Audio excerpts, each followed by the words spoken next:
ഒരാളെ മുഖ്യമന്ത്രിയാക്കാൻ വേണ്ടി നാടൊന്നായി മുറവിളി കൂട്ടിയ അനുഭവം കേരള ചരിത്രത്തിൽ തന്നെ വിരളമായിരിക്കും.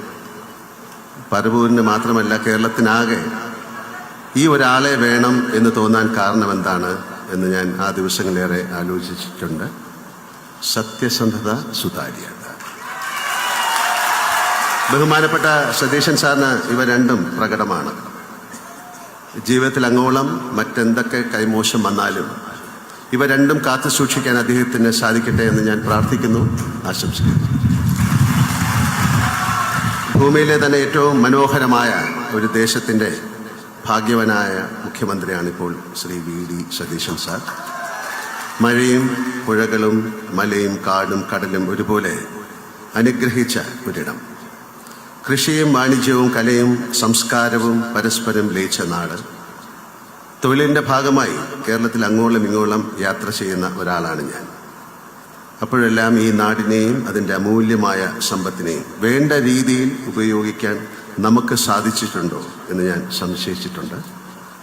അതിൻ്റെ സാധ്യതകളെ ഫലപ്രദമായ വിധത്തിൽ വിനിയോഗിക്കാൻ നമുക്ക് സാധിച്ചിട്ടില്ല എന്നാണ് എൻ്റെ അഭിപ്രായം. നമ്മുടെ ചരിത്രം, സംസ്കാരം, കല, പ്രാദേശിക ഭംഗികൾ, കാലാവസ്ഥ, വാണിജ്യ വിഭവങ്ങൾ തുടങ്ങി ലോകത്തിന് പ്രിയപ്പെട്ട എത്ര കാര്യങ്ങൾ.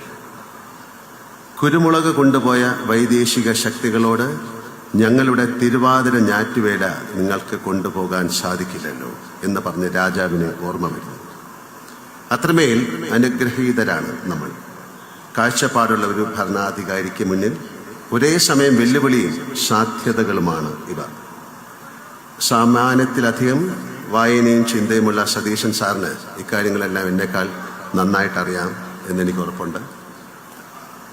നെഹ്റുവിയൻ സോഷ്യലിസ്റ്റായ ശ്രീ VD സതീശൻ സാർ നെഹ്റുവിനെ പോലെ വലിയൊരു ഡ്രീമർ ആവാതെ തരമില്ല.